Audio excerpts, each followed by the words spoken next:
thunderstorm clawed at my car as I pulled into the gravel driveway of my family's decaying old home. Snow swirled in frantic spirals, painting the sky in shifting streaks of white and gray. Through the windshield, the house loomed, a shadowed, hulking relic of another time, its steep gables and cracked shutters sagging under decades of wear. The window stared back at me, dark and uninviting, as if the house itself was reluctant to welcome me. Inside, the scent of mothballs and mildew wrapped around me like a shroud. The house had been empty for years, but it felt far from abandoned.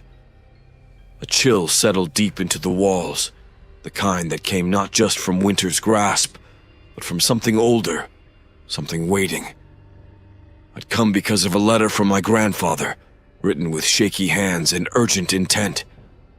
"The tree has returned," it read. "You are the last of us who can deal with it. Burn it, or none of us will rest." I'd grown up hearing the story of the tree. It was the stuff of family lore, a tale my grandfather spun with the same tone he used when warning me not to run with scissors. In 1935, he and his brothers had ventured deep into the forest to cut a Christmas tree for their family. They'd found one, a tall, symmetrical beauty with deep green needles and an almost unnatural presence. But from the moment they brought it home, strange things began to happen. The dog refused to enter the parlor. Shadows under the tree stretched too far, moving against the flickering light of the fireplace. Ornaments would swing as if touched by invisible hands. On New Year's Day, when the tree had grown brittle and dry, my great-grandfather dragged it to the yard and burned it. Yet by morning it was back in the parlor, its branches lush and full as if it had never been touched by flame. Over the years they tried everything, hacking it to pieces, burying it, throwing it into a frozen river. But it always returned, darker and stronger. Standing in the parlor now, I faced the thing that had haunted my family for nearly a century. It stood in the corner, a towering silhouette draped in the same tarnished ornaments from 1935. Its needles were black, almost glossy, and its branches twisted unnaturally, more like claws than limbs. The air around it felt wrong, heavy with a metallic tang that caught in my throat. I swore the tree's outline shifted ever so slightly, as though it breathed. Somewhere deep inside, a primal part of me whispered to leave, to never turn my back on it. But I couldn't walk away. Not yet. As the hours dragged on, the house grew colder. I layered on sweaters and lit a fire, but the flames barely pushed back the chill. The tree, untouched in the parlor, seemed to exude a cold of its own, an aura that crept through the house like fog. That night, the noises began. At first, it was a faint rustling, like dried leaves shifting in a breeze. It came from the direction of the tree, though the windows were firmly shut, and no draft stirred the curtains. I dismissed it as an old house settling, but as midnight approached, the sounds grew louder. Scratches, faint taps, and what sounded disturbingly like whispering. I stood in the doorway to the parlor, my breath misting in the cold air. The tree loomed tall and still, but something had changed. The ornaments glinted faintly, reflecting not the warm firelight, but distorted shapes that didn't match the room. One of them swung gently on its hook, though nothing had touched it. I stepped closer, drawn by a mix of dread and curiosity. The scent of pine mingled with something sour and decayed. My fingers brushed one of the ornaments, a glass ball dulled by age, and it was cold, far colder than it should have been. When I pulled my hand away, I noticed a fine layer of frost on my fingertips. As I backed away, the floor beneath me creaked loudly, and the tree seemed to groan in response. Shadows rippled across the walls, though the fire remained steady in the next room. Then came the tapping. At first, it was faint, as though someone was gently rapping on a window. But the sound grew insistent, sharp and urgent. I spun around, heart hammering, but the windows were empty. Outside, the snow fell thick and undisturbed, blanketing the world in silence. Yet the tapping continued. It wasn't coming from the windows. It was coming from the tree. Something shifted among the branches, a subtle, deliberate movement that made my skin crawl. For the first time, I felt certain the tree was watching me. I fled upstairs, slamming the door to my childhood bedroom behind me. My breath came in shallow bursts as I pressed my ear to the wood, straining to hear. The tapping had stopped, replaced by a low creaking sound, rhythmic and steady. The tree was moving. Sleep was impossible. Every creak of the floorboards, every groan of the house set my nerves alight. I lay on the stiff old bed, staring at the shadows that stretched across the ceiling, warped and jagged as if cast by something not entirely of this world. The tree dominated my thoughts, its oppressive presence bleeding into the room, even from the floor below. Around 3 a.m., I could no longer take it. The stillness of the house felt wrong, like a held breath waiting to exhale. I crept downstairs, clutching the flashlight I'd found in the kitchen drawer, its weak yellow beam cutting feebly through the darkness. The parlor door was ajar, and I hesitated before pushing it open. The tree stood in its corner, unchanged, but the cold in the room was sharper, biting at my skin. The ornaments no longer swung, but I could swear the faintest noise emanated from the branches, a soft, wet rustling, like something stirring inside. I circled the tree cautiously, my flashlight's beam flickering against the black needles. My grandfather's words echoed in my mind. "Burn it, or none of us will rest." But the fire hadn't worked before, and the scars on the floorboards near the hearth bore silent testimony to the family's many failed attempts. There had to be another way. My thoughts were interrupted by a thud. I whirled, the flashlight jerking in my hand.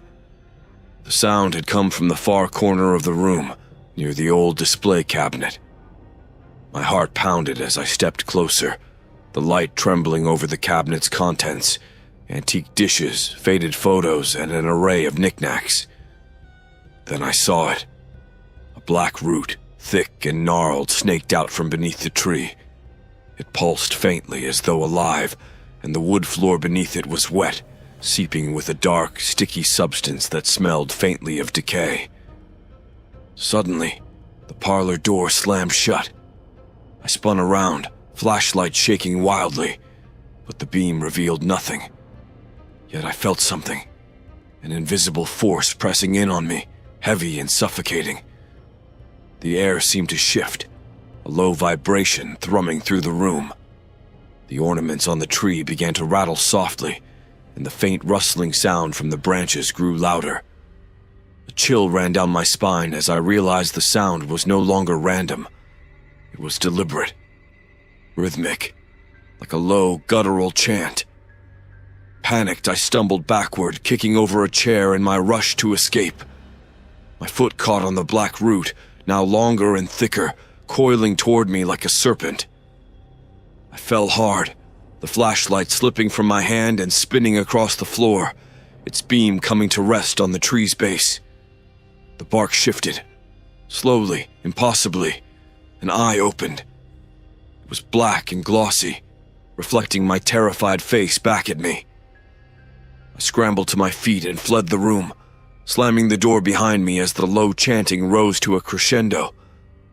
I didn't stop running until I reached the attic, slamming the trapdoor shut behind me and collapsing onto the dusty floor. My lungs burned as I sucked in shallow breaths, the cold air stabbing at my throat. Below, the sounds continued, creaks, thuds, and the rising hum of that unholy chant.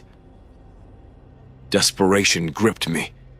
There had to be something, anything, that could end this nightmare. My eyes scanned the attic, landing on an old trunk shoved against the far wall. It was covered in cobwebs, but its latch was loose. Inside, I found a bundle of papers wrapped in brittle cloth, my great-grandmother's journal. I flipped through the fragile pages, my hands trembling. Most entries were mundane, but as I neared the back of the book, her tone shifted. She wrote of the tree in frantic scrawls, describing its return after every attempt to destroy it. "It is not a tree," one passage read. "It is a gate, a prison for something ancient and vile. We should never have brought it home. It feeds on death, grows stronger with every soul it claims." My pulse quickened as I read on. The only way to destroy it, she wrote, was to sever its connection to the physical world. Fire couldn't touch it. Cutting it down only angered it.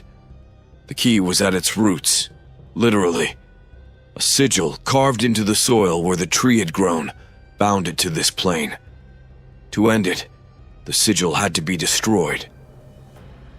Heart-pounding, I grabbed the axe propped against the wall, a relic of my grandfather's failed attempts, and descended the attic stairs. The chanting had stopped, replaced by a low, vibrating hum that seemed to reverberate through the house. The parlor door swung open as I approached, as if inviting me inside. The tree stood taller than before, its branches curling toward the ceiling. The root I'd seen earlier had spread, carving deep gouges into the floorboards. I raised the axe, my grip slippery with sweat.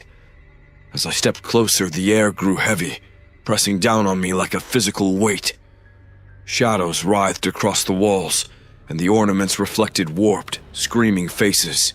With a roar, I swung the axe down onto the root. The blade sank deep, and the tree let out a sound, a high-pitched, inhuman wail that vibrated through my bones. Black sap sprayed across the room, burning where it touched my skin. The tree lashed out, its branches whipping toward me with unnatural speed. One struck me across the shoulder, sending me sprawling. But I crawled forward, dragging the axe with me, and struck again. And again. The root began to wither, curling inward like a dying spider. The tree trembled violently, its branches flailing, and the black eye at its base opened wide, staring at me with a hatred that froze my blood. Summoning the last of my strength, I drove the axe into the heart of the root.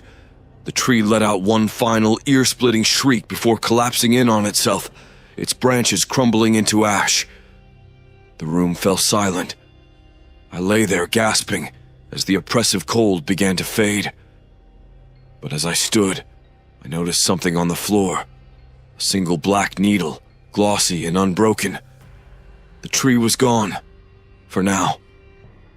But I knew deep down, it would never truly die. The silence in the parlor was deafening. The air, once thick and suffocating, now felt light, almost fragile. Ashes coated the floor, remnants of the tree's branches and roots dissolving into a fine black dust. Yet the room was far from ordinary. The walls still bore gouges where roots had torn through, and the floorboards sagged as though the house itself had been drained of life. I stood there, clutching the axe, my hands shaking from exhaustion and pain. My shoulder throbbed where the tree's branch had struck, the skin raw and sticky with blood. The needle lay in the center of the ashes, glistening unnaturally in the faint light. Though the tree was gone, the sight of that single needle filled me with a dread I couldn't explain. For a long moment, I just stared at it. Something about it felt wrong. Its smooth surface caught the light too perfectly, as if it were polished stone rather than pine. The air around it seemed colder, and a faint hum, a vibration I could feel more than hear, emanated from it. I told myself to leave it, to walk away, but my body refused to listen. Slowly, almost involuntarily, I reached down and picked it up. The instant my fingers touched it, a jolt shot through me, freezing my breath in my chest. The room shifted, the walls bending inward as though the house was collapsing. I dropped the needle, stumbling back, but the sensation lingered, a coldness that seeped into my bones. I turned and fled the parlor, the heavy door slamming shut behind me as if pushed by unseen hands. I didn't dare look back. Instead, I staggered upstairs to my room, locked the door, and collapsed onto the bed. Sleep came in fits, haunted by dreams of dark forests and endless shadows. I saw the tree, not as it had been in the parlor, but as it might have been before it was cut. Its massive trunk rose high above the ground, its roots twisting deep into the earth, encircling something pulsing and alive. From its branches hung bodies, their faces contorted in silent screams. I woke with a start, sweat soaking my clothes despite the freezing air. My clock read 4 a.m., but the house was eerily silent. I forced myself to stand, moving to the window. Outside, the snow had stopped, the landscape blanketed in a pristine layer of white. But in the distance, at the edge of the forest, something moved. A tall, dark figure swayed gently against the wind, its silhouette unmistakable. It was the tree, smaller but growing. I sank to the floor, clutching the axe, as a horrible realization settled over me. It had never been about destroying the tree.